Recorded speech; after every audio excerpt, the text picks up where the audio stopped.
Sometimes even good people can make a mistake. And when it happens, it's one of the most intense and emotional experiences of your life. It could be a DUI, or maybe you were in the wrong place with the wrong people at the wrong time. Or perhaps you just did something stupid at the spur of the moment without even thinking, and now you're in trouble with the law. Well, you need experienced legal help right away so you don't become a victim of the criminal justice system. Even good people can make a mistake, and if you, a friend, or a loved one has been accused of a crime, don't make another mistake by hiring the wrong attorney for the kind of help you need. You need to visit toddjohnslaw.com. That's toddjohnslaw.com, and then call Attorney Todd Johns today. Attorney Todd Johns has decades of experience helping good people like you who have made mistakes or bad decisions and will stand by you every step of the way. toddjohnslaw.com.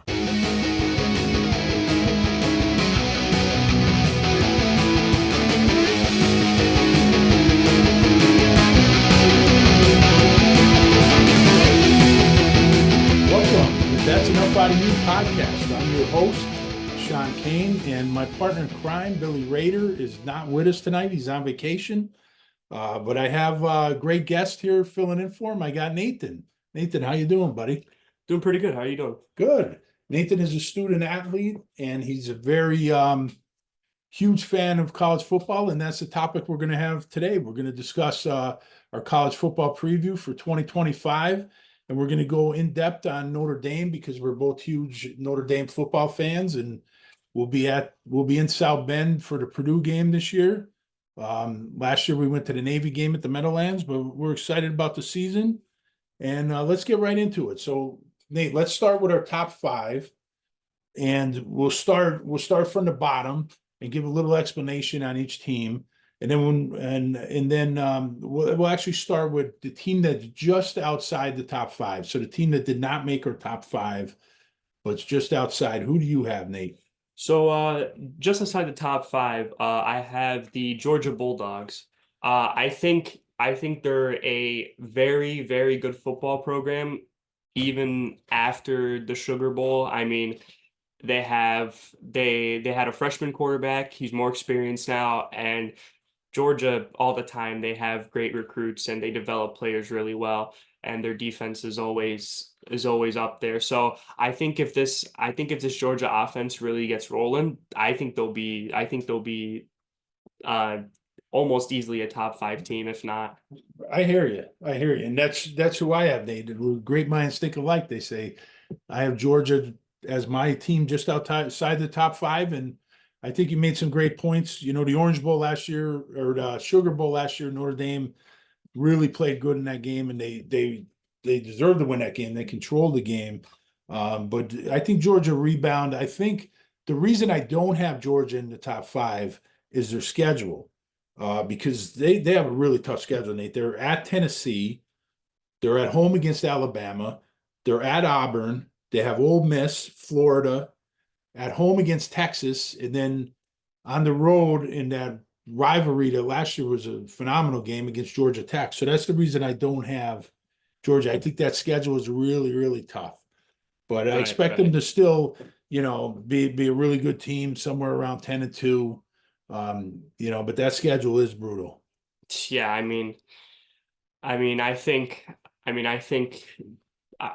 think they'll definitely have some problems in Texas. Georgia Tech has always given them a fight. Always. In Tennessee, Yeah. It'll be tough. And then Alabama, even though it's a home game, that's always a big rivalry, and you always have those teams in the SEC, the Ole Miss might give them trouble. So that's a tough schedule. It's a brutal schedule. And you notice Georgia didn't do what,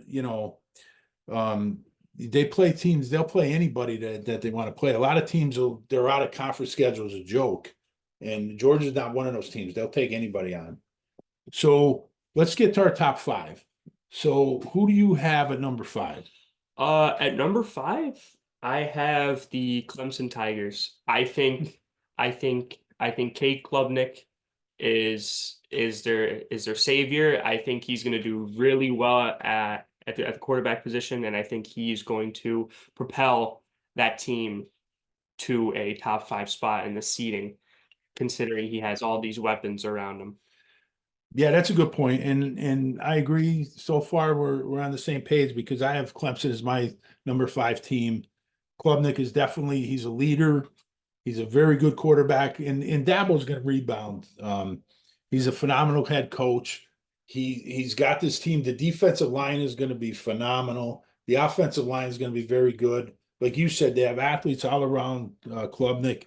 And the schedule really isn't that bad. They open up with LSU, which is going to be a huge game. And then, of course, they end the year with a rivalry at South Carolina. That's going to be tough. But then, they can navigate. They got SMU, they got Georgia Tech, Syracuse, at Louisville, Florida State. We don't know what they're going to have. So the ACC schedule, they could kind of navigate. So I expect Clemson to really have a phenomenal team, top 5 team this year. Yeah, I mean, the Clemson team. I mean, they always did good. I mean, They're always well coached. You know Yeah. that, Nathan. yeah, they always have. They've always had an exceptional team, but I think this year with Cade Klubnik's last year, they'll really make a push to try and win the national championship. And we'll talk more about Klubnik later when we go through players. But let's go to number 4. Who's your number 4 team, Nate? For number 4, I have the Nittany Lions at Penn State. Even as much as I dislike them, I think they're a very good football team. Their running back room is elite. Easily. They've picked up some wide receivers on the way, and I think That's huge, Nate. and I think Drew Aller will do a very good job to lead them to the playoffs. I mean, they're always a 10-2 or above team. They've never really fallen short of that. But that's also part of their not so hard schedule, but True. it's okay. I mean, Their schedule's not that hard again. Yeah, but I still think they're a really good football team, and they can contend really high up there with some other teams. I agree with you. And again, we're on the same page because I have Penn State number 4. You brought up a great point with the wide receivers because that was their Achilles heel last year.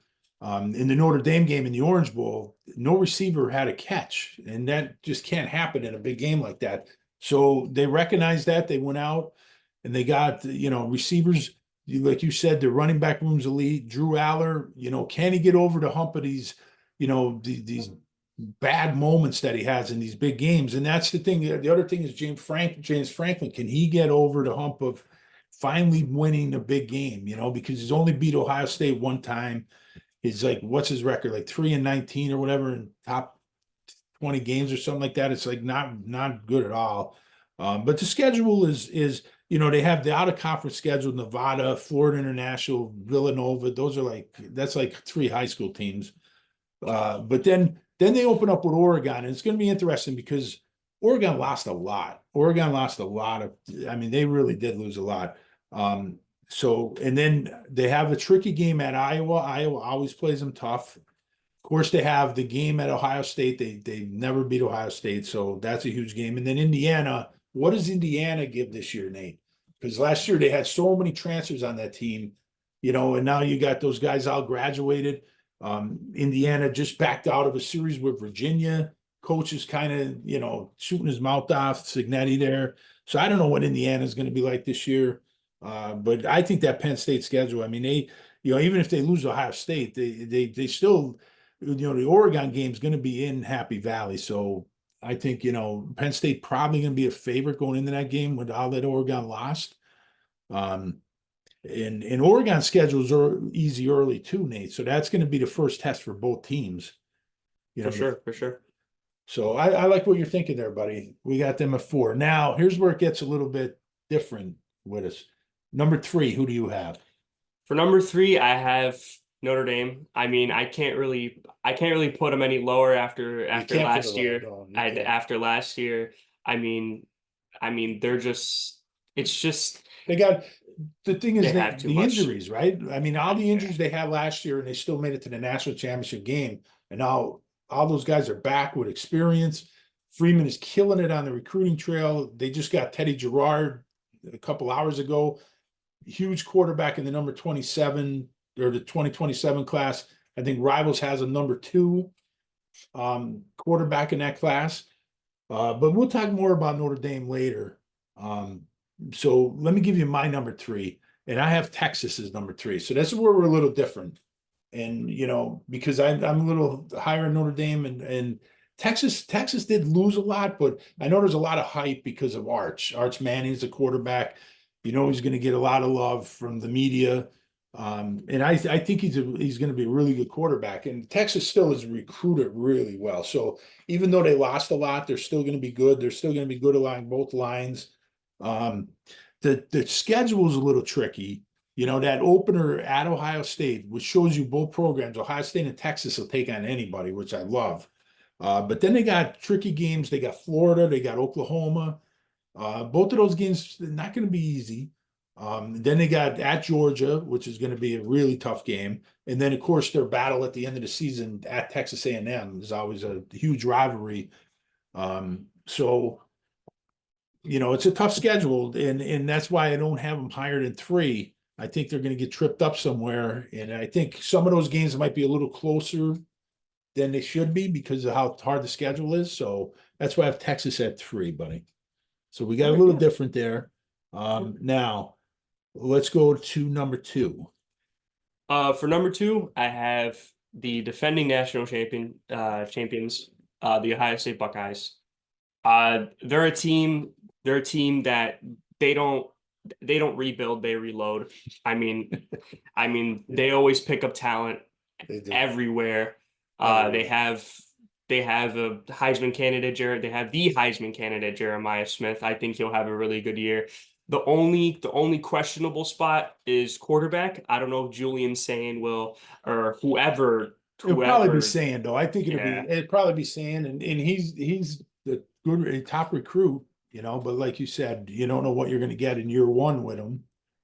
Right, right. Yeah, I just think the only questionable spot is quarterback and maybe corner. I know Igbenogsom is a really good corner. He just really struggles with pass interference calls and penalties. But he gets too aggressive. You're right. But I think if he cleans that up, he can have a really, really good year. And I think Ohio State with Caleb Downs, I mean, their defense is always top notch. Their offense isn't going to slow down much. So I think they're still going to be a really good program. I mean, Ryan Day is an exceptional coach, and I think that he'll make a push for a repeat. Yeah, I agree with you. But I my number 2, I do have Notre Dame as number 2. They were number 2 last year. I think it wouldn't be fair to put them any higher than that, but I don't want to put them any lower than that because I think a lot of people just underestimate how many injuries they had last year, and how basically you had guys third string that were starting on the offensive defensive lines, and just your All-American corner Benjamin Morrison gets hurt. So there's just so many different factors in that horrible loss to Northern Illinois. They rebounded. So I think I have them at 2. I don't want to put them any higher, any lower. I think that's right where they should be. But of course, expectations are through the roof. So yeah, of course. Now we get to our number 1 team, Nate. And who do you have as your number 1 team? For my number 1 team, I'm on the Arch Manning hype train. I have the Texas Longhorns. I think Arch Manning will do really, really well. I don't think he'll put up like 5,000 yards. Obviously, that's not in year 1. I don't think they're going to put that type of pressure on him. You know what I mean? They might, but I don't think they have other options. So they got running backs. I think they're just a little overhyped, Manning, because of his last name, because of his uncles. They expect big, but I still think Texas is a really good program. Sarkisian's a really good coach. They have Jadon Blue, really good running back. They have Arch Manning at QB. And for receivers, they've lost a couple, but they always get monster receivers. And then on the defense, they've always been a really good defensive team. I mean, I think athletes everywhere. I think the worst I've seen them lose was the Georgia game last year, which was 30 to. Yeah, they got 15. pushed around a little in that game, but they have athletes everywhere, and Yeah, I mean they're they out. held. they held Ohio State to 28 points after Ohio State Yeah, dropped 50 on and Oregon. Oregon. I mean, I mean, And they were in the playoffs the last 2 years, right? Texas was in the last 2 years they made the playoffs, yeah. right? Yeah. I So mean, I think, I think, I think if Arch Manning really develops, I think in a couple years they'll definitely win a national championship because Texas was this close with Quinn Ewers. I mean, all they needed was a completion and they went to the national championship against Michigan. But I just think Washington played a better game last year or the year yeah, before. the year before they played So good that game. so I think that Texas will be the number one team and they will be a really, really good team. And I think they'll have minimum one loss, and I think that loss might contribute to their very, very difficult schedule. You're right. It is like it's a tough schedule, and the thing is, it's hard to go undefeated. It's hard to go undefeated. I mean, Nick Saban, for all the national championships he won, I believe he only had two teams that were Yeah. undefeated, right, Nate? Yeah, I remember it was the year they beat Notre Dame in the national championship. 2012. No, 2000. no, Really? they lost to A&M that year. Oh, That's right, Johnny they did, football. they did. I think it was the year. Right, right. I'm trying to think. Was it 15? It When might they have been played Clemson. Yeah, I think it was yeah, it that might have year. been 15. It was only 2 years though. He won 6 titles with Bama and he won another with LSU.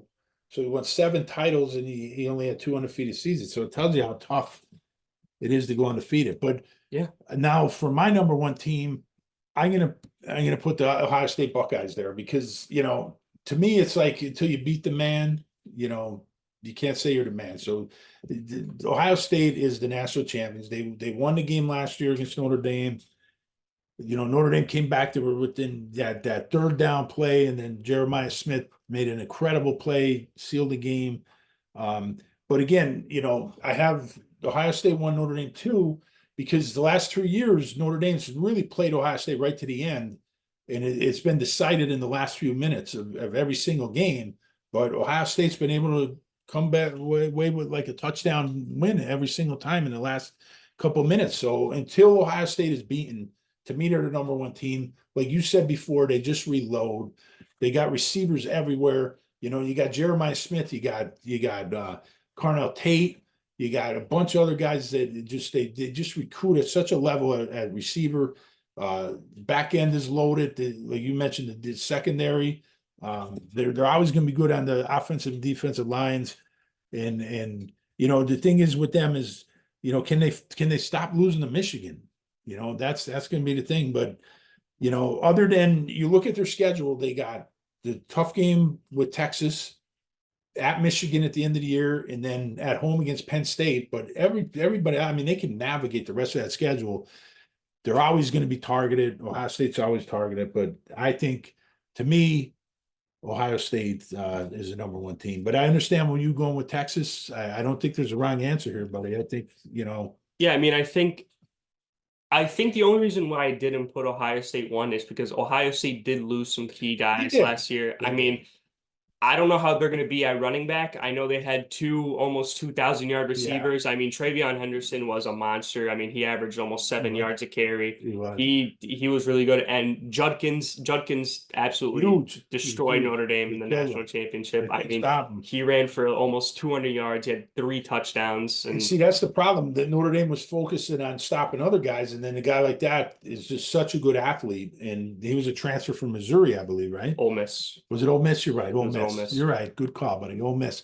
And just, I mean, what a talent. What a talent. And it's just, Ohio State's always reloading, buddy. Always reloading. But like you said, they do have massive losses this year, so they really have to reload this year.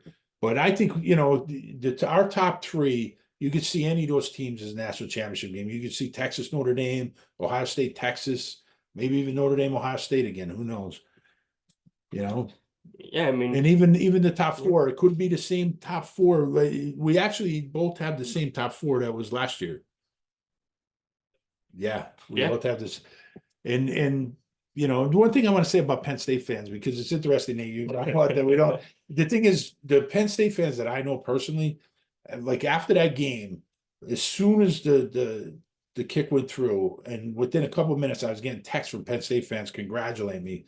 And I know that had to be hard, but Penn State fans on Twitter just, I mean, they're losing their mind. Like Notre Dame, they're losing out to Notre Dame in recruiting.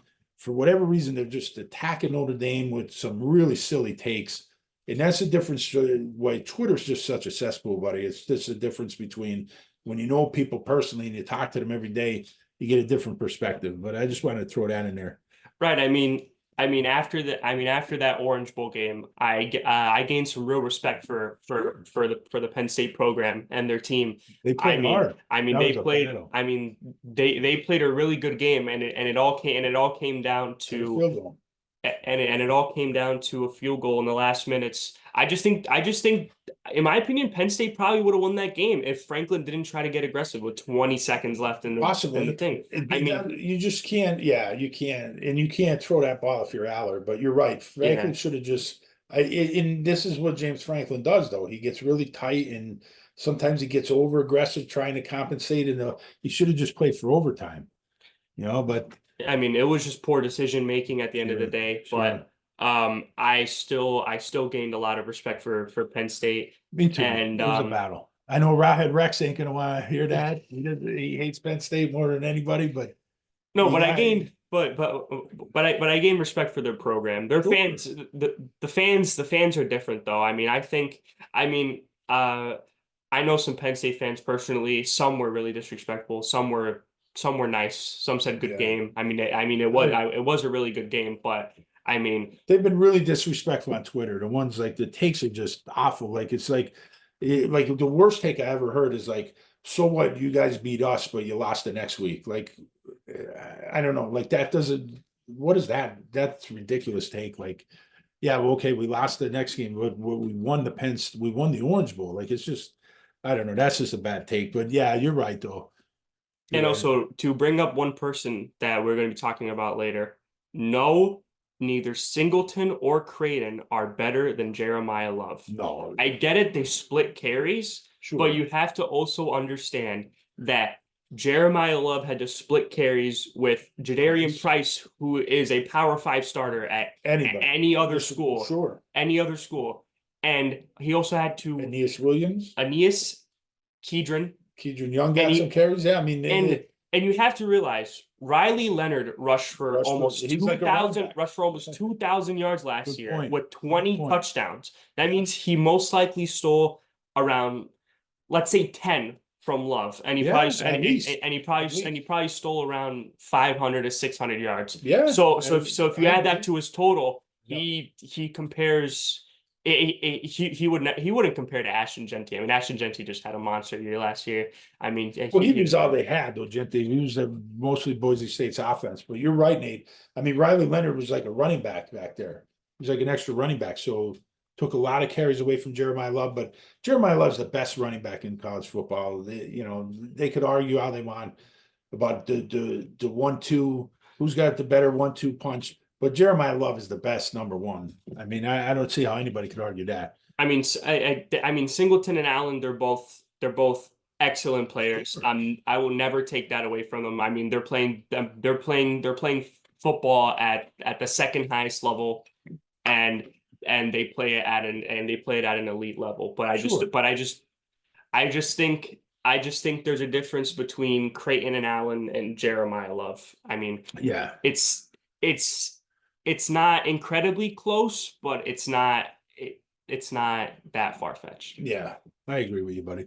So, all right, let's talk about some overrated teams. Now, overrated teams, just teams that you see that are being ranked in polls, preseason polls, media polls, that you don't think is going to be as high as they're ranking them. Doesn't mean they're going to be a bad team, but it's just sometimes they're ranked a little too high, and that's where we get the overrated. So who do you got as your overrated team? So for my first overrated team, I have LSU.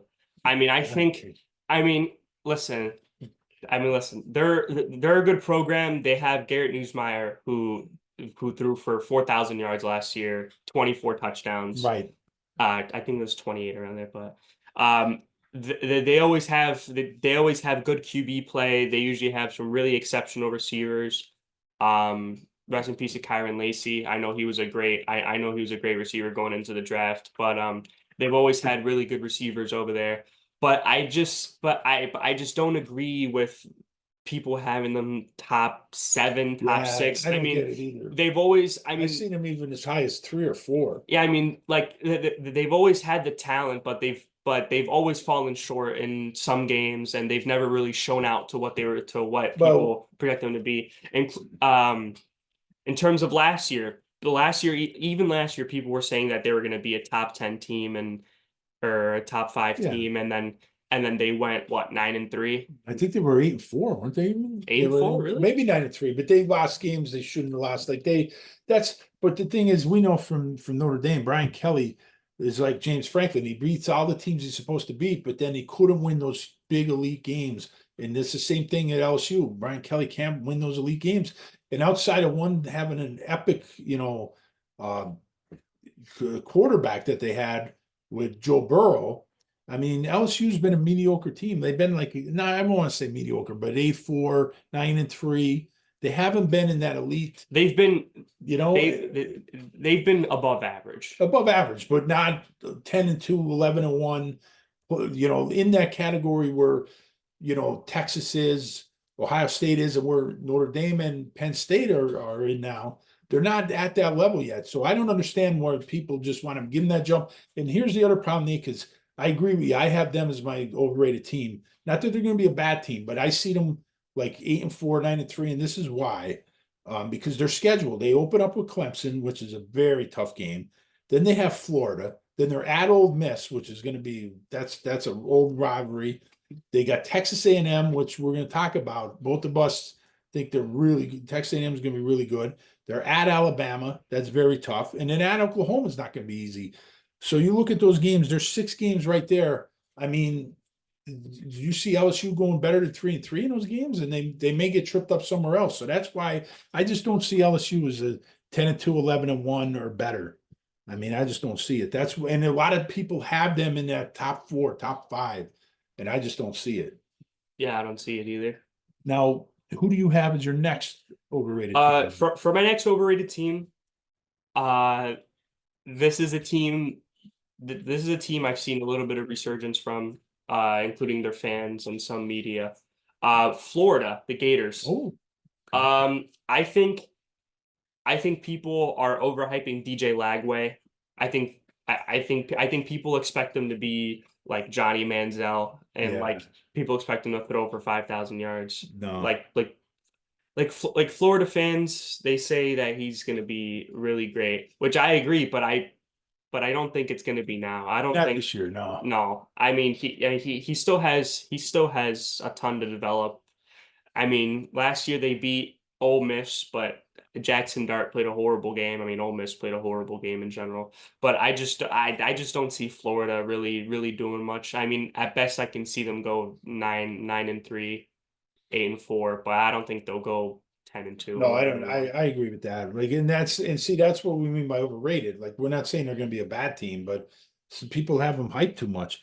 I don't have Florida in mind, but I see why you do. I could definitely. I'm not going to push back on that. I have my next overrated team. I have Oklahoma, just because I'm seeing so many people just they're on the Oklahoma, and Oklahoma was a bad team last year. Yes, they hammered Alabama, but they ended up 6-6, and I believe they lost to Navy, right, in the bowl game. Yes, So they ended up they 6 did and lose to 7, I Navy. think.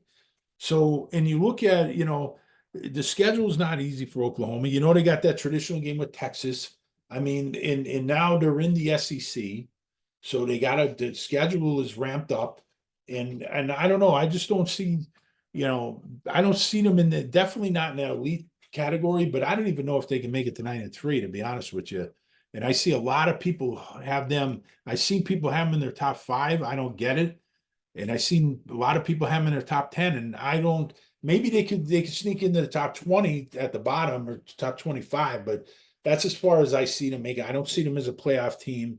They still got a lot of rebuilding to do. I don't know. How do you feel about Oklahoma?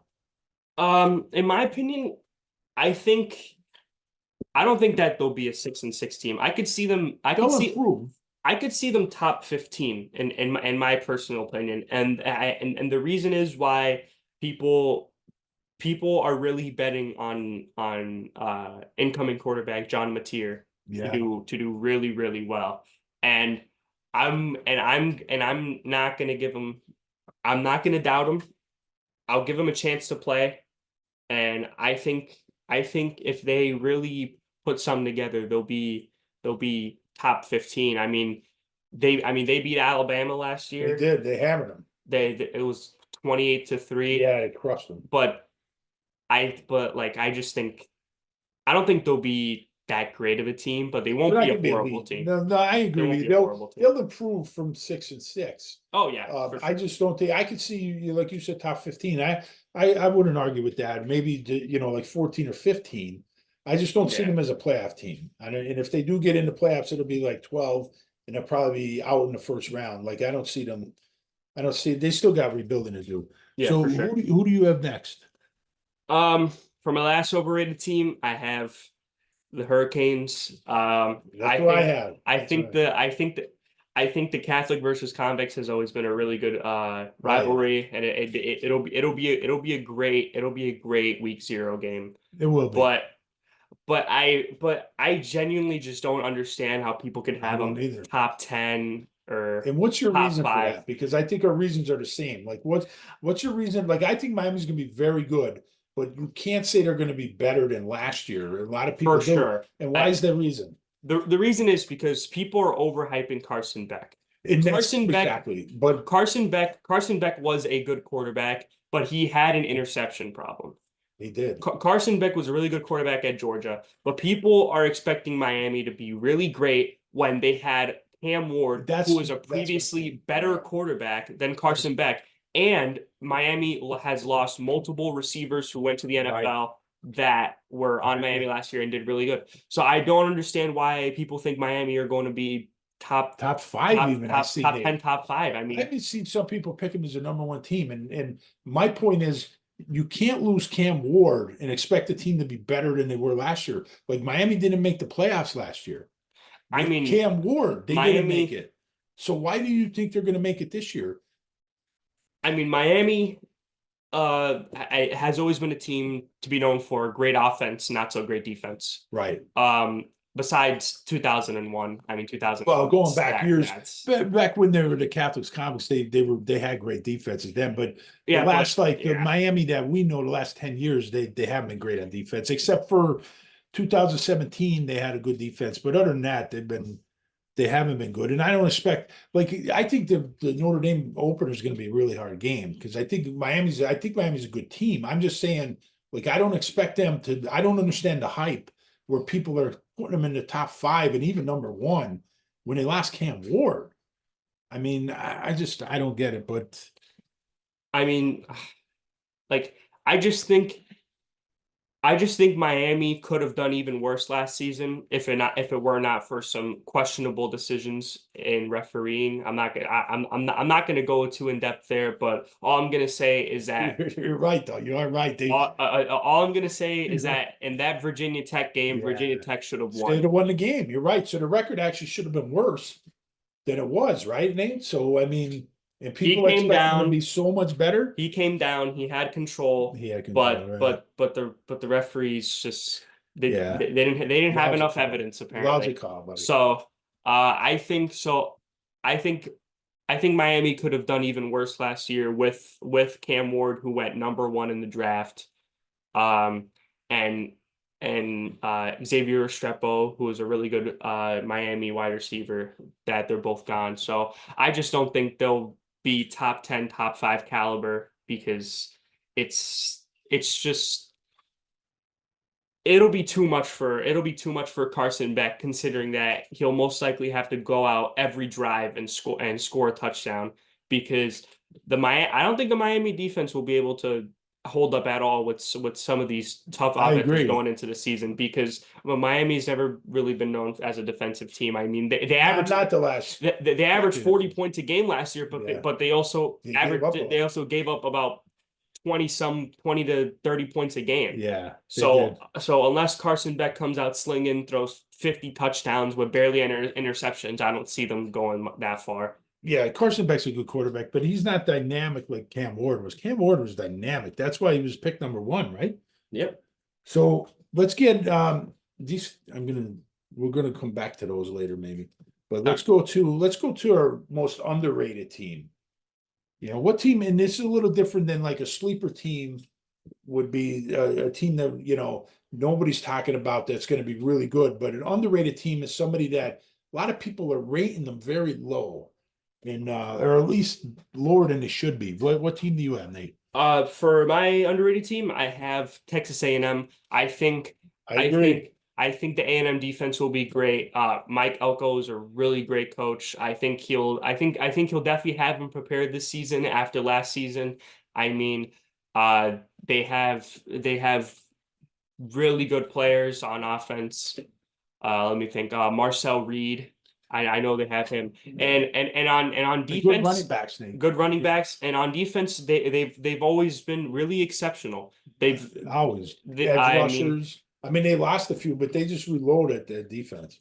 yeah, I mean, A&M has always been a good program. I think people are rating them way too low, around top 20 around there, and I think I don't know why. I've seen them outside the top 25, Nate. I've seen them like 30, 35, 40. It's like, what? I honestly, I think if they have a really good year, they could sneak in the 12 team playoff. Oh, I agree with They you. could sneak in I the 12 agree team with you. playoff. I agree with you. And that's why I have them as my underrated team as well. Because first of all, Mike Elko, we know him from when he was at Notre Dame. He's a fantastic coach. He did a great job at Duke. That game worries me a lot. Like I'm more worried about. I think the Miami game will be tough for Notre Dame, but then they have a week off, and then they have A&M. And that game, Mike Elko is going to have that team ready. They could run the ball, like you said. Reed is a dynamic quarterback. He could run. He could pass. They got very good running backs. The offensive line is a veteran offensive line. Defense, they always have pass rushers. I think a lot of people have them, and maybe this is the reason, Nate, because they're in the shadow of Texas. And so many people are hyping up Arch Manning in Texas that, you know, they're forgetting about A&M and just to see A&M outside the top 20, outside the top 25, I don't understand it because I have them as a playoff team. I think they're going to be in the playoffs. Even if they lose to Notre Dame, I still think they can make the playoffs. And like I said, I think that game, Notre Dame, I could see that game. I could see if Notre Dame loses a game this year, I could see it losing that game to A&M, or I could see Notre Dame falling behind and having to come back at that game and winning in the last minute. Like I think that game is going to be a battle because Elko's a very good football coach. He's going to have that team ready, and A&M's a very good team. So I don't understand why they're rated so low. But I agree. So I want to let's get to our Heisman candidates, and then we'll get into some specifics on Notre Dame. But let's go to your Heisman candidates. Who do you have as your number 5 Heisman candidate? For my number 5, I have Garrett Newsmeyer from LSU. Oh, I mean, like I said, he's always slinged it well. He had 4,000 passing yards last season with 28 touchdowns. And I think maybe the only thing that'll hold him back is maybe his receivers and his touchdown to interception ratio. If he can get down those interceptions, I think he can have a really, really good year, and I think he can make a push for Heisman Trophy. I agree. And I have him in mind, but I have number 5. I have Drew Aller. I know Rawhead Rex isn't going to want to hear that, but I know Aller in big games, he's had some bad moments, Notre Dame game, the Orange Bowl. But I just think this year, you know, his final year, I think he's got all the tools. Just can he stop making those bad judgments in these big games? I mean, just like his coach. And I just think, you know, I think the schedule is not that difficult. I think he's going to put up some big numbers. So he's going to be in the conversation. It's just, you know, as far as him getting in the top 5 in the Heisman race is going to depend on how he does in the Oregon game and the Ohio State game, because those are the big games on the schedule. And if he does good in those games, I think he could contend, and he's going to be a high draft pick just because of his tools. He has all the intangibles and all the traits, but you know, can he just get past making those mistakes? and probably the only reason why I didn't have him in my top five for Heisman candidates is because over the years he hasn't been putting up like mind-boggling No, numbers. not Like he's for not the type of guy to throw for like 4,000 yards and that many touchdowns because obviously he well, they has haven't had the receivers either, right? Singleton and They Creighton. had the running I back, think right? They haven't had I the just think receivers. I just think what carried his numbers a little bit last year Tight end. was Yeah, their really good good tight end tight end. You're Tyler right. Warren. Warren, you're right. Yeah, I mean, he would throw a screen and yeah, Tyler Warren would bulldoze through that's five true. That's a good people. point. I mean, Yeah. I just think Tyler Warren had a really good year last year, and I think that just bumped up Drew Aller's numbers a little bit. I mean, I would say if Warren wasn't on the team, Drew Aller's numbers would decrease very significantly. That's a good point. You're right. Yeah, you're right on that. That's no doubt about it. He definitely helped pad his stats a little bit because he was an incredible player, and they used him all around. I mean, Yeah, I mean, you know, he was a yeah, quarterback as yeah, he well. played everywhere. Yeah, they He moved him was all around. So yeah, that's a good point. Now, who do you have as your number four? For my number four, I have Jeremiah Love. I mean, he's just I not really many words can describe him besides speedy, good decision maker, and if you give him space, he's gone. I mean, like Love, he always finds a way. He always finds a way to do anything. I mean, he puts his body on the line. He's hurdled about 10 guys last season. I mean, he's a leader. Flies like Superman. He's a leader. Yeah.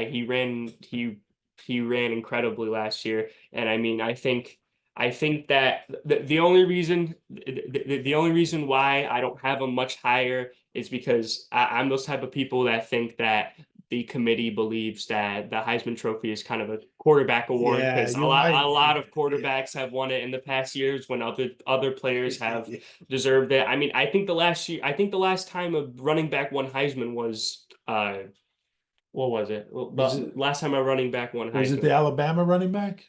One of the Derrick Henry didn't even no, win not running back. Henry, but before Henry, there was another guy. Drawing a blank. But no, running backs, you're right. It doesn't go to running backs very often. Yeah, I mean, but It's a quarterback award. It's a quarterback award. yeah, but I mean, Jeremiah Love has always been an amazing player. I mean, he averages almost seven. Yeah, he did average. Yeah. He averaged 6.9 yards a carry, which in itself is which Almost the is first down every other time almost he a first touched the ball. down, almost a first down every second touch. I mean, he was just an amazing player, and I think some people don't give him the credit he deserves because he was severely overshadowed by Ashton Genty. But in my opinion, if you take a look at his numbers, Jeremiah Love had about 120 something carries for like 1,100 yards. If you look at Ashton Genty had about three times the amount of carries Mhm. that Love had. And I would say if Love had the same amount of carries as Genty, he would put up similar numbers. I don't think he'd be as good as Genty because Genty was a monster in his own. I mean, his offensive line gave him all this room, and he was just a really good running back. But I would say if you gave him the amount of carries as Genty, he would put up very similar numbers.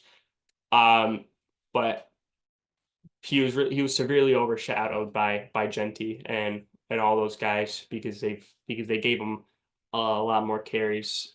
Well, yeah, Nate, you make some good points. And I have Jeremiah Love as my number four too. And the reason I don't have him higher is because, like you said, it's a quarterback award, number one. But number two is Notre Dame has so many other weapons that Jadarian Price is going to get a lot of carries.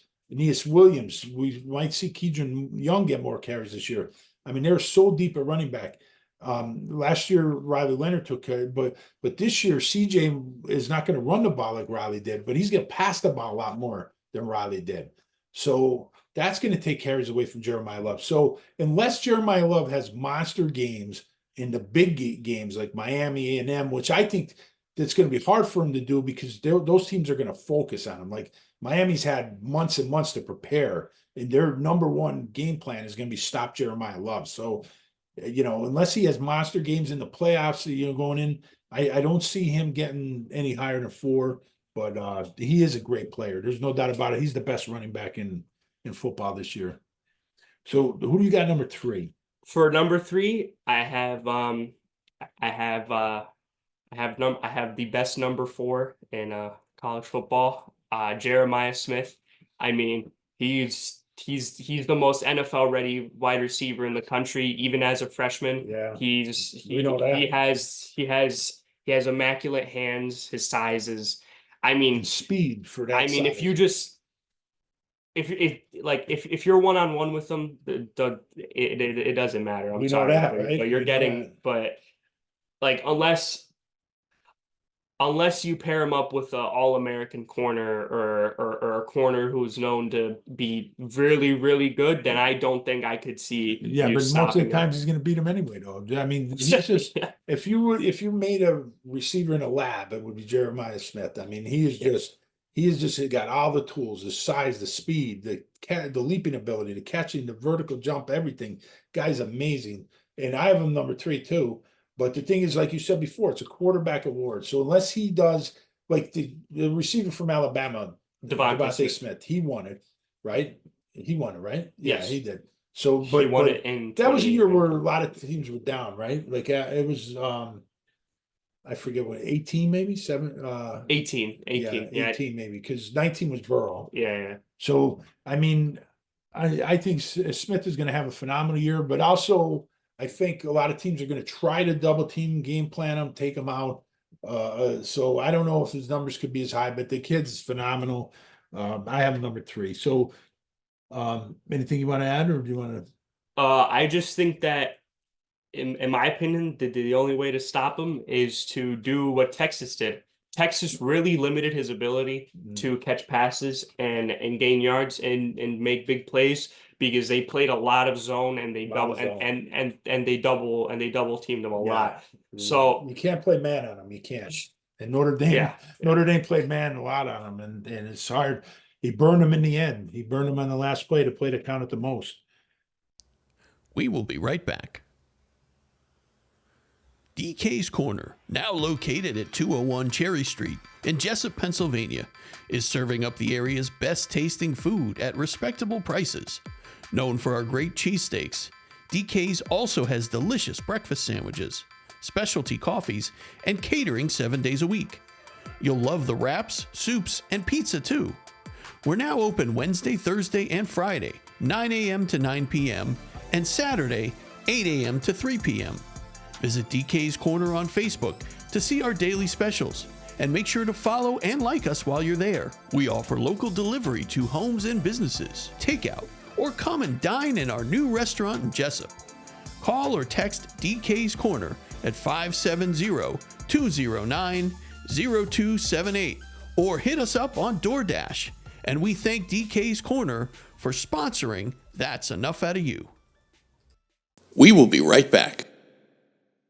Hey, Sean, I want to make sure that everybody knows about our Patreon. I know we mention it every once in a while on the show, but really important that people check out our Patreon. If you go to Patreon and search for That's Enough Out of You, or just click on the link in the description, you'll find we do an extra episode every week called The Speakeasy, and it's really usually just Sean and I kind of talking about the day's events, current events, and things like that. But a lot of exciting things. I mean, I know, Sean, you're constantly putting articles up there on our Patreon. Yeah, and sometimes, Bill, we do bring on special guests. We had Dave Whelan on, we had Scranton Dave, and every now and then we bring Patreon members on. We've had different members, Scott Alfieri, Michael Pilch, Dan Hankey was on. So, there's an opportunity there if you want to come on the show with us. So there's a lot of things we're doing. Like you mentioned, Bill, the articles. I put articles up on a free site, but I also put articles on Patreon that's not available on the free site. We have a lot of times I put up future intel about guests that we have coming up and stuff that we have coming up on the podcast. And we created a great community there, Bill. There's a lot of chat goes on there. There's a community chat and a lot of the comments back and forth. Just the Patreon members always have great insight. So it's a community, Bill, and it's an opportunity for people to join for a really good price, Bill. Yeah, I mean, you can't beat it. You can certainly become a free member if you want to. There's also tiered levels to with subscription amounts, and just for $1 that gets you everything. I mean, the $1 gets you everything, including our weekly show. There's other tiers. I think, Sean, what is there? A $3 tier? $3, a $5, a $10. I mean, and there's a $50 if people could afford to give 50. Yeah, I mean, totally up to you. Once you join, you can make that decision, and certainly, there's no commitment. I mean, you could join for a month or 2 months or whatever you want, and then you can switch your subscription around. Totally up to you. I mean, that's people love Patreon for that reason. It really is. It makes it easy. It's kind of however you want to do it, however you want to join. And we certainly appreciate anybody who joins our Patreon and supports the show, because we definitely, Sean, we're not getting rich off of this podcast, that's for sure. But we definitely, appreciate any support that we get from our listeners. And we also have our merchandise store. If people want to check out, we have the shirt that I have on now. We have mugs up there. We have cups, hats, anything you can do to help the podcast grow. We also have a bookshop up there, Bill, where all the authors that we have on our podcast, we have their books up. And it supports local bookstores, Bill. The money goes to local bookstores, a little bit to us, and then to the publisher and to the author. So it's a real good opportunity instead of buying Amazon and making supporting billionaires. Right, sure. There's an opportunity. And as far as Patreon, one last thing, Bill, if you want to join as a free member, we do put some stuff up there for the free members, and then if you like it and you want to upgrade, you can do that. Absolutely. So definitely check out our Patreon. Like I said, there's a link in the description to our Patreon, or you can just go to Patreon and search for That's Enough Out of You, look for our logo, and just fill in the information and you can join. All right. That's it, Sean. We appreciate all of our Patreon members, and we hope that you guys will consider checking it out if you haven't joined. Thank you. Buddy. Yeah, I agree with you, buddy. So who do you have number 2? Number 2, I have Arch Manning. Like I said, I'm on the Arch Manning train. I think he'll do really, really good with the weapons he has. It's just the reason I don't have him number 1 is because for 2 reasons. A, Texas is very difficult schedule. Texas is playing really, really big teams this year. Yeah. I mean, they open up with Ohio State. I mean, yeah. They got at Georgia. They're at Georgia. I mean, I think that the reason why Manning will do really well is because not only can he pass, but he has really great running ability. He does. He knows how to make guys miss. He knows, and he's a really accurate passer. So I think that if Texas's play style suits him really, really good, I think that Texas could really make a push, and I think Manning could really help him a lot there. Okay. I mean, I can see that. I was thinking about Arch, and I actually even thought about CJ Carr, but I don't know how much Notre Dame is going to allow CJ Carr to showcase. And the same thing with Arch. I don't know, like I thought about putting him in there, but I just don't know if they're gonna focus as much on him, and really his first year as a starter, even though he's played some. I don't know, but I see what you're saying there. I'm not gonna argue, but I put Garrett Nussmeier as my number 2 from LSU. And even though I think LSU is a very tough schedule, I don't see them as an elite team. I do see him having a very good year at quarterback. LSU always has receivers. You know that. Their NFL is loaded with LSU receivers.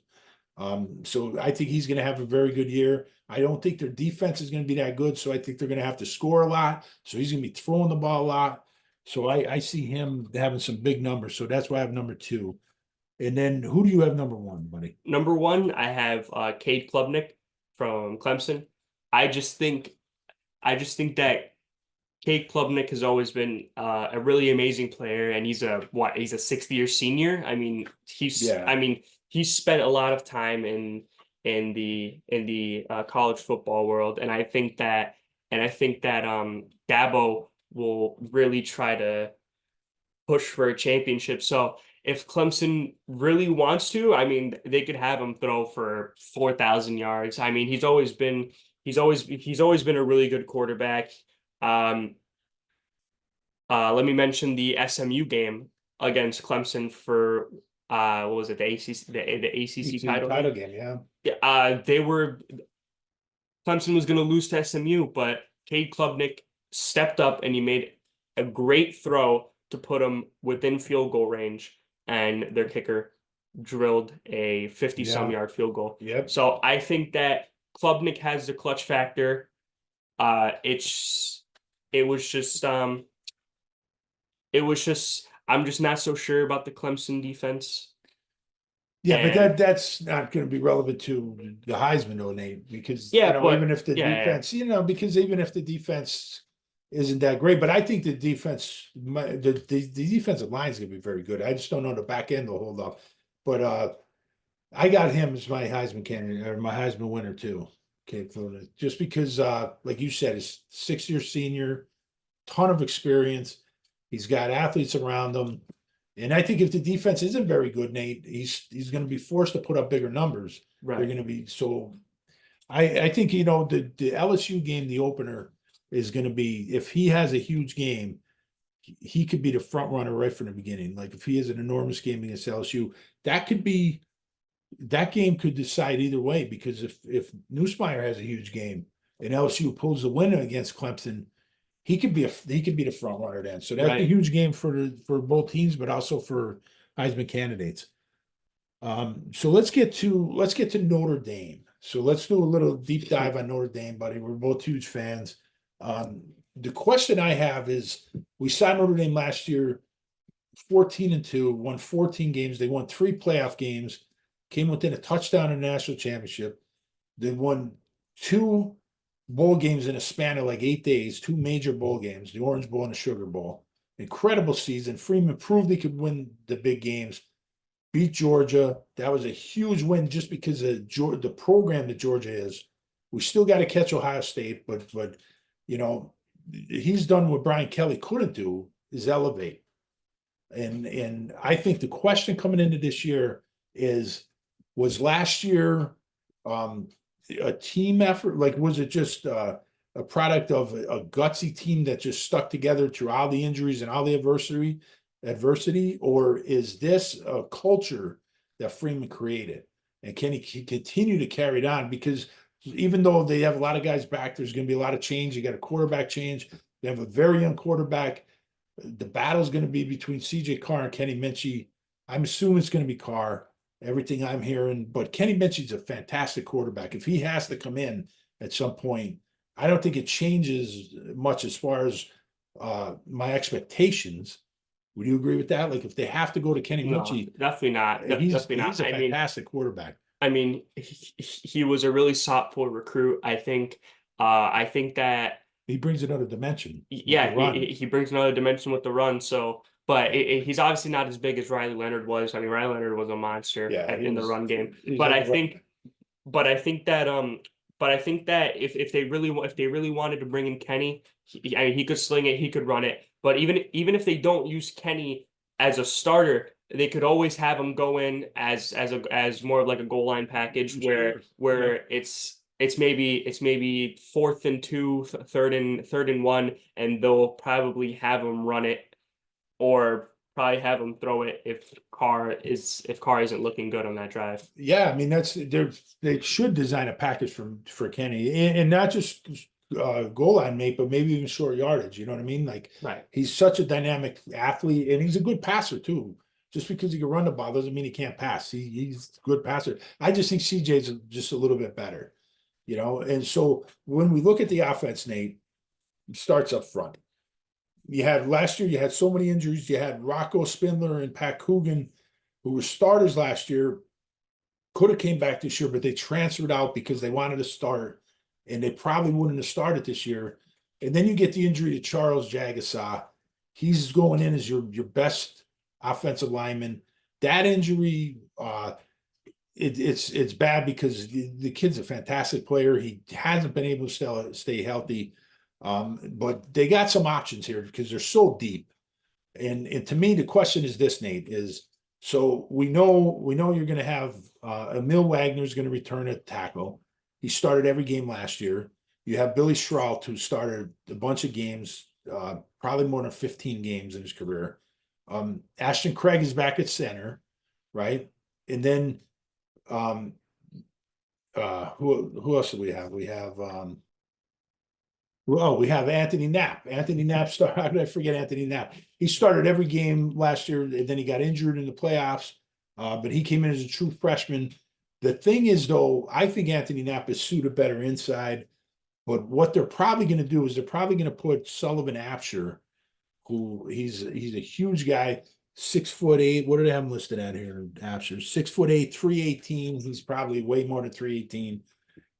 The thing with him is they've had him as kind of your backup at every position. He's played every position: center, guard, tackle, all positions. Now you plug him in at right guard, see if he can just take that position. But the thing is, Nate, you have Gerby Lambert coming in from Boston. Huge recruit, 5-star NFL draft. He's got first round written all over him. He's injured. You're not sure on the timetable of him coming back. We're going to see how that fits into the game plan. The other thing is 5-star recruit Will Black coming in. Where does Will Black, is he ready to start? If he's ready to start, then maybe you put him a left tackle, move Anthony Knapp in. But irregardless, Nate, that offensive line is going to be, they're all great run blockers. Can they just step up and pass pro? I think that line is going to be the focal point of the offense, and they got athletes everywhere. What do you think of the offensive line, buddy? Yeah, the offensive line is just full of big guys. They're huge. Really, really experienced. Charles Jagasaw, really unfortunate. He probably would have been our best offensive lineman on that entire roster. But I personally think that if Anthony Knapp doesn't live up to the expectations at left tackle, I say just move him inside and give another guy a chance, like Will Black or Gerby Lambert or Gerby. Gerby's what, 6'7", 340 pounds. He's a big boy, but he can move. He can move. So, I think that'll be a focal point in Notre Dame's success if the offensive line could really step up and pass pro, considering CJ Carr most likely will be our quarterback. Most likely, but let's talk about the weapons he's going to have, because Nate, we both talked about this guy coming in, a transfer from Virginia, Malachi Fields. Remember when we first watched the video highlights of this guy? Phenomenal. 6'4", 220. He's just a big receiver. He moves well. He's not a burner, like a Will Fuller burner, but he's a fast. He'd go up and get it. Yeah, and one-on-one, it's a mismatch. And the thing is, towards the end of the year, Jaden Greathouse really stepped into the role as I think the alpha in this room, and he definitely stepped up in the last 2 games of Penn State and Ohio State. And they should have used him earlier in the Ohio State game, and who knows what happened. But those 2 guys are going to be an unbelievable tandem, Nate. And then when you throw in, I think Jordan Faison, the Wisconsin transfer, Will Pauley. A lot of speed there with him. He's 2 years in. He had 1,000 yards receiving. The thing though, Nate, is if you look at those 3 to 4 receivers we just mentioned, all of them except Fields is better in the slot. They could play various positions, but they're all their best play is in the slot. So this is where we need other guys to step up or have them step up in the field or the boundary. And that's where, Cam Williams comes in. Cam Williams is a 5-star recruit. He was the highlight of the recruiting class last year, redshirted. He wasn't ready. He was a raw player, but he's got the ability. He's got the size. He's 6'2", 200 pounds. He's one of the fastest players on the team. he's got the skill set that nobody else on the team has. Like even as good as Fields and Greathouse is, they don't have that burner speed that Cam Williams has. So we need him to at least, he doesn't have to be the number one receiver. He needs to get a package together though, and be that guy that you could put in the boundary, put in the field, and have him just, burn a corner one-on-one or force teams to double team him when he's in there.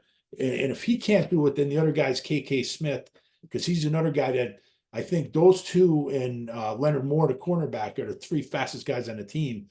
We need KK Smith or Cam Williams to develop. And they have to impact this year because they have the speed that nobody else does in that room.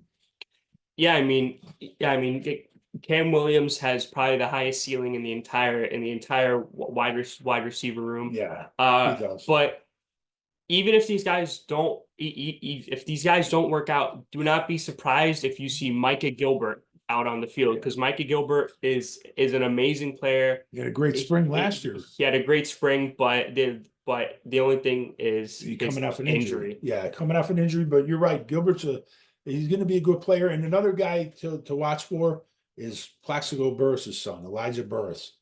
He had a really good spring. He's a better athlete than a lot of people expected coming in, and he looked really good. Remember the blue gold game? He looked really good. So he might impact. Notre Dame likes to use a rotation of 6. But here's my wild card, Nate. Here's the one guy that I think in this offense is going to be very good irregardless. But if this guy could stay healthy, he's going to be the linchpin. Like he's going to push this team to a different level, and that's Eli Raridan. Yep. Because Eli Raridan, 6'7", I think he's closer to 6'8" now, 250, 255. Still growing? He's still growing. He's a big boy. And this guy is a mismatch. He just hasn't been healthy a lot. But if he stays healthy, now if he doesn't stay healthy, I'm kind of worried about the tight end room. But if he stays healthy, this guy is a phenomenal. He's a mismatch because you're going to be worried about Jeremiah Love. You're going to be worried about Malachi Fields, Jaden Greathouse, and then this guy. What are you going to do? You're going to put a linebacker on him. He's going to blow right by you. You're going to put a defensive back on him. He's just going to push him out of the way, and you could spread him out. I mean, he could cause. He's a blocker. He could end up being in that long line of high draft picks Notre Dame has had at tight end. He was supposed to be that, but the injuries have set him back. But he has to put it together, buddy. Yeah, I think Eli Raridan, he's a really great player. Injuries have just held him back a lot. And I think that if he does really good this season, he's gonna pass the torch to the highest tight end recruit we've had since Michael Mayer. Ian Premer. The film on him looks absolutely amazing. He's a big dude out of Kansas, but unbelievable. He's going to be. But remember, Premer's not coming till next year. Next year, we still got James Flanagan coming in this year, who was a top recruit. But he's more of the Michael Mayer type of traditional tight ends, where like you're talking about. Premer is an athlete. Premer returned kicks. I mean, when have you seen a tight end returning kicks in their high school team? So yeah, so you're right. Raridan could pass that torch to him, but if Raridan if he gets hurt, then I'm a little worried about this year because Premer's not going to be saving us this year. He's not coming to next year. I mean, definitely. I think that if it weren't for injuries, I think Freeman would have started Raridan over Mitchell Evans. Yeah, because he probably would have been. Because he was supposed to be the guy. Because Mitchell Evans was supposed to be the next Michael Mayer, but then he got injured, and then he never really lived up to the expectations that he never recovered. That were given to him. So I think that if Eli Raridan has a really good year, he could do some real good for us, and then he can pass the torch to another real good tight end incoming. Or if Ian Premer doesn't start, we always have Cooper Flanagan. No, Cooper's hurt though. I don't think the timeline on Cooper Flanagan. I don't think he's going to be back for towards the end of the year, maybe because he got hurt. Remember, he got hurt in the national championship game, didn't he? I think he got hurt in the national, or Penn State. He got hurt late in the year, so I don't think we're going to see him until late, if we see him at all. So I don't know if we could count on him, but you never know. You never know. But let's talk about the running back room, Nate, because they are loaded. I mean, Penn State, yes, they have the 1-2 punch, but after that, I mean, Notre Dame's room. I mean, you got Jeremiah Love at the top. They have to find ways to use him in the pass game because he's so dynamic. Please, Notre Dame, could you use some screens? I know Rahed is always yelling for screens. Use some screen passes with these athletes you have.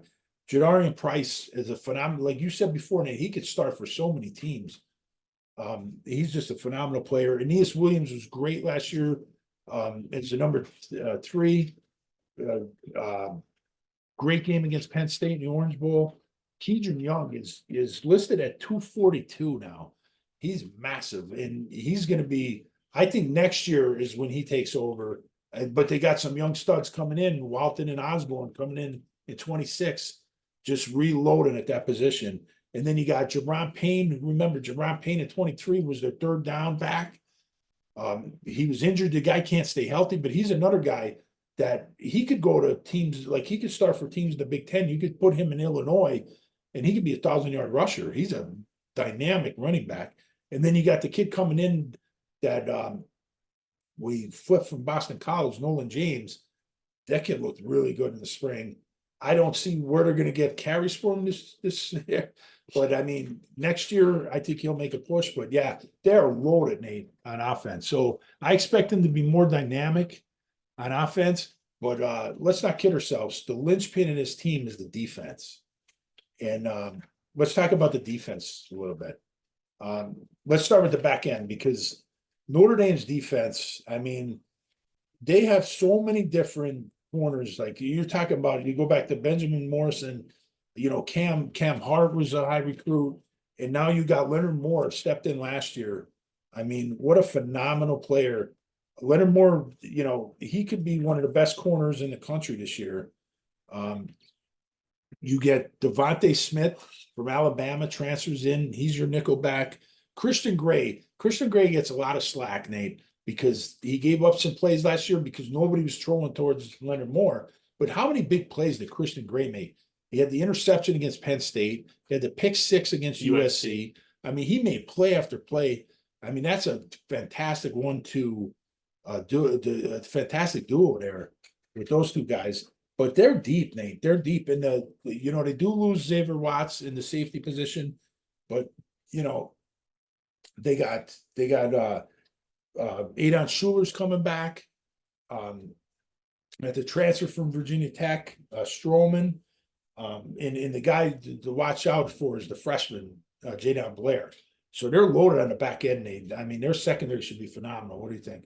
I mean, yeah, I mean, Notre Dame has been known for their secondary. Last 2 years they have. Leonard Moore, All-American as a freshman. He played real good ball. Teams tried to avoid him a lot. He had big plays against Louisville on the punch out for the fumble. And Christian Gray made really good plays. People just look down on him for giving up that huge pass to Jeremiah Smith. But I mean, like you said before, think about it. He's unbelievable, Smith. Think about it. It's either there were 2 possibilities on that play. It's either give up the big play or take a penalty and just pass interference, because that's the best you can do. He already would put him in field goal range anyway. He already had him burned. Yeah. And some people also talk about that one play on the goal line where Christian Gray was jumping and pointing at Jeremiah Smith. It's because he knew the play. Right. It's because he knew the play, but he didn't cover him because he had to go to his zone. Because he was assigned a zone, or else he went or else right coverage, assignment, Nate. or else the coverage would have just been completely blown. But I think some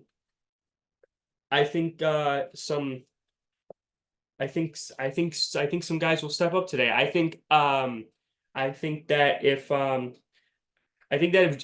Jalen Stroman doesn't really pan out, Luke Talich is also a really good option. And Carson Hobbs has really been developing as a backup. Where's he going to fit in? And the freshman they got coming in, Nate, Dallas Golden is phenomenal athlete. He might be returning kicks and punts. Mark Zachary's a really good corner. And then the But other the guy best, got the best that I've heard of out of out of all of spring is probably who he's going to say is Cree Thomas. Cree Thomas, yeah, because he was an early enrollee. The other guys they weren't there in the spring, and Cree Thomas was there, and he really had a nice spring. And when's the last time Notre Dame had three really unbelievable corners coming in one class like that? So yeah, they're loaded there, Nate. And then you look at linebacker, Jalen Sneed is to me, he's the guy that came in like a 5-star recruit. He has all the NFL first round skill set. He needs to put it together. But you also got Kingston, William Asa. He's a phenomenal linebacker. You have Drake Bowen, who's a leader. A lot of people are down on Drake. I don't understand it. Drake Bowen is a heck of a linebacker. He's a leader there. Jaden Osbury played a lot last year, but you got so many guys coming in. Maniferimo's a top recruit. What do you think of the linebacking core, Nate? I think the linebacking core will be a lot better considering that last year most of these top starter guys were hurt. And I think that They were young too. yeah, and they were young. So I think that Jalen Sneed will definitely put it together. Kingston will do great as he always does. But don't be surprised if you see Madden Farimo out there taking reps in some games because Madden Farimo, I mean, he's a really good player. Like when you mentioned the injuries, though, Nate, remember Kingston got hurt late in the year, and that really hurt them in the playoffs. Like they missed him in a lot of those playoff games. Like that was a big loss. And then the defensive line, a lot of people are worried about the defensive line, Nate. I'm not. I know on the edge, Jordan Botello, I feel sorry for that kid. He can't stay healthy, constant injuries. He's going to be back at some point, but they got two phenomenal edge rushers. Boubacar Traore, he's coming off an injury, but all signs are that he's healthy. And Bryce Young is going to be, those could be two top first round NFL picks on the edge there. Phenomenal players. Of course, you had Junior Tuihalamaka played last year, Joshua Burnham. Logan Thomas is a guy who played last year and showed pass rushing skills. So they got a lot of players there on the edge, Nate. And then in the defensive line, of course, you lose Howard Cross and Riley Mills, but they got Gabe Rubio coming back. Donovan Heinisch is just a guy that makes plays. Jason Olney is back. They missed him last year. He was off the team for personal problems. He's an enormous player in the middle there. All these guys, Nate, like Rubio's listed at 320. Olney's listed at 310. They got Jared Dawson, transfer from Louisville. He's a nice playmaker in the middle. And the guy coming on is Armel Mukum. Another guy, 310 pounds. A lot of beef in the middle. What do you think of the defensive line, Nate? I think the defensive line will probably be one of our main issues through the season. I think compared to the linebacker and secondary. Yeah, I just think the only thing that's really going to hold back this defensive line heavily is that they don't have that much experience compared to other parts of the compared to the other units. Yeah, but I agree with you. But they lost key guys. But I think Boubacar is a great player. Bryce Young, he stopped how many punts? How many? A couple he gets in there is incredible. He's a big guy and he knows how to run. Junior Tuihalamaka, playmaker. Great playmaker, and we're probably going to recruit his little brother. In the upcoming class, so it'll be interesting. But and also Jared Dawson, he's. I just think he needs to develop a tad bit more. But if he really shows out, I could see him being a starter on the defensive line. Oh, sure, he could be a starter. But I just think they're going to be a nice rotation. But yeah, he could end up being the starter. He's like you said, he's got to develop. But the problem with the defensive line is they're going to be tested right off the bat because Miami has a fantastic offensive line. A&M has one of the best offensive lines in the country. So they're going to be tested right off the bat in the first 2 games. So they have to be ready. I'm a little bit more, the Edge has a little bit more dynamic players, I think. Inside, they're a little bit more solid, maybe. But we need more playmakers in the middle there because Riley Mills is a huge loss. And losing him towards the end of the year, not having him against Ohio State was a big loss. But yeah, I agree, Nate. That's compared to the other units, that's the unit that worries me. I'm not concerned with the secondary. It's going to be phenomenal. Not concerned with the linebackers, athletes everywhere. Even the edge, I'm not as concerned that Boubacar could stay healthy. If he doesn't, then it's that inside the defensive tackle, nose tackle position. So we've been on over an hour, Nate. Let's try to wrap it up. That's our take on Notre Dame.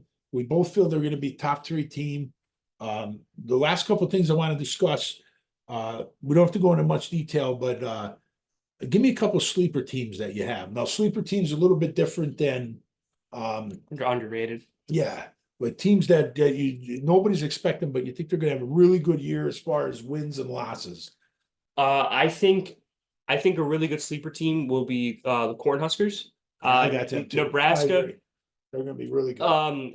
Nebraska's QB and Dylan Raiola. He's a really good player, and I think that they really showed out last year. They gave Ohio State a really tough fight. It was like 20-13 or something like that. They gave Ohio State a game, and I think that if Nebraska can start making more red zone, if they can start if they could convert better and score more red zone touchdowns, I think they could definitely make a really, really good push towards the 12-team playoff because they're a really good team. Yeah, I agree. Nebraska, they're on my list as well. I also have Navy. I think Navy started off 6-0 last year, and then they got hammered by Notre Dame, a game that we were at the Meadowlands. I still think Navy, I think they're going to be a very good team. I think they could have a very good record, maybe even be undefeated again going into playing Notre Dame. They're a team to watch. Oklahoma, you saw what they did to them in a bowl game. They're a very good team. Do you have anybody else for underrated? For a sleeper, I'm talking about. Sorry. Yeah, for my second sleeper team, I put South Carolina. Carolina, they are a really, really good program. I think Lenore Sellers will do really good at quarterback. I've heard a lot of good things about him, and I just think South Carolina really faltered last season with some really late game stuff. And I think that if South Carolina can really put it together in other parts of offense and some parts of defense, I think they could be a real sleeper team, and they could be a real problem for top 5 and top 10 teams and teams in the SEC. That's a good one, Nate. Realistically, if Lenore Sellers is really well, and I see and their defense is doing really well, I could see South Carolina competing for the SEC they're in the SEC, right? Yeah. Yeah, I could see them competing for the SEC championship. Yeah. I could see it. I mean, that's a good one, Nate, because they got athletes everywhere. South Carolina always has athletes. It's a great recruiting state. They're a very good team. I can see that. And then I just want to talk last couple teams, see if they rebound. Florida State, Michigan, Alabama. For me personally, I think Florida State, you go from undefeated to 2-10. I think this year they'll be somewhere in between. I could see them being a bowl team, maybe winning 6-7 games, maybe even a little better. Michigan and Alabama, I think, could push for a playoff team. Alabama just missed it last year. Michigan had an off year, but they did beat Ohio State.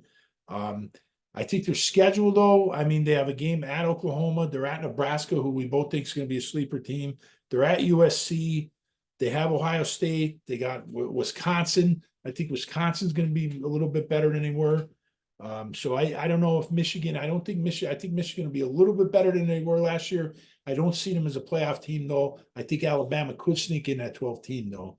Definitely. What do you feel about those teams? I think Michigan could really step up. They went, what they go, 6 and I think they were like 6-6, right? Before Yeah, beat Ohio State, yeah. or 7-5 or something. something like that. But Yeah. I think Bryce Underwood will do Well, that's the key. relatively well. I don't think Michigan will rebound in the sense of 12-team playoff, but I think they'll definitely be a 9-3 team and an 8-4, or hell, if they shut me up and they go 11-1. I mean, I don't know about that. I mean, I don't think I mean, they like, got the horses yet to do that. Maybe when Underwood develops more. I mean, I'm not complaining, but for Alabama, they always have good talent. They always recruit well. I just think last year was a bad season in terms of quarterback play. If I'm being completely honest, Jalen Milroe wasn't that great of a He's quarterback. inconsistent, too inconsistent. Sometimes he looks great, and then sometimes he looks awful. He's real inconsistent, but I'm not gonna like bash him, like say he's horrible. I mean, he's still a D1 player. I mean, he's still a D1 player. He earned a starting position at Alabama as a freshman as a quarterback. I mean, for all of that, he should be proud of himself, and he should be proud of the push that they made in 22 when they unfortunately lost to Michigan in the Rose Bowl when they played a really, really good game. But I think that if Ty Simpson, who I'm assuming is going to be their starting quarterback for Alabama, I assume if he does really well, they're going to be a really, really good team because they have weapons everywhere. They do. They got a lot of weapons. And of course, they got that freshman receiver. What's his name? Sophomore receiver. Well, he's sophomore now, but he was a freshman last year. That was Ryan Williams. Ryan Williams. He was only 17 years old last year. He phenomenal player though, and yeah, they'll be good. And like I said, they might be a playoff team. I could see that. But anything you want to wrap up with, Nate? Because I think we covered everything we want to cover, buddy. And then lastly, for Florida State, Oh, okay. Realistically, I honestly, like, I don't know, because It's hard to tell. It's hard to tell. I mean, how do you go from undefeated to 2-10? And then what do you expect this year? I don't think they're going to be as bad as last year. I mean, it can't be. It can't be. They still had a lot of talent last year. It's just how do these transfers mix in? What does the coach do to make some of these changes? I don't know. The schedule though, Nate, it's still a tough schedule. They got to play Alabama, got to play Miami, they got to play Clemson. They're at Florida. NC State's not a bad team. They can't go 0-5 in those games I just mentioned. They have to go at least 2-3. They go 2-3 those games, they could be a bowl team. You know what I mean? Yeah. What do you think? I mean, 12-0 to 2-10 is It's crazy. Is real unfortunate. Crazy. But I think that Florida State will rebound in the sense of they'll definitely be better. There's no way you can't be any worse unless you're Kennesaw State or something. I don't know. Yeah, they can't be. But I think Florida State will maybe go 5-7. At best, I see their ceiling at 6-6 or 7-5, but I don't think they'll get any higher than that. I don't think. No, it'd be hard for them with that schedule. I mean, you're playing Alabama, you're playing Clemson. It's going to be hard. Yeah. It's going to be hard. But yeah, great job, Nate. Appreciate you coming on and giving us your insight. Yeah, of course. And last year, Nate, you put up that great article that we got a lot of feedback from. So I hope people give us feedback on this, whether you agree with us, you don't agree with us. Give us your feedback on this episode, and we'll see how the season turns out. But we're excited, and thanks again, buddy. Yeah, I mean, if you have any questions to ask me, just let them know. Yeah, let them know. just They'll talk to me. And we'll, I'm not that busy, you know. It's, You will be it's once- summer. It's summer. School hasn't started yet, so baseball too. So if you have any questions or just anything, or if you wanna let me know something, Just talk ball. or just like give me a piece of your mind, just let him know. He'll tell me, and I'll do my best to respond. All right, great job, buddy. Fantastic research. All right, everybody, that's it for today, and thanks for joining us. Good night, everybody. Good night. That's Enough Out of You podcast is executive produced and written by Bill Rader and Sean Kane and edited by Bill Rader. The That's Enough Out of You podcast and logo are exclusive property of Bags of Chicken, LLC. Any rebroadcast, retransmission, or accounts of this podcast without the express written consent of Bags of Chicken, LLC is prohibited. So don't even try it.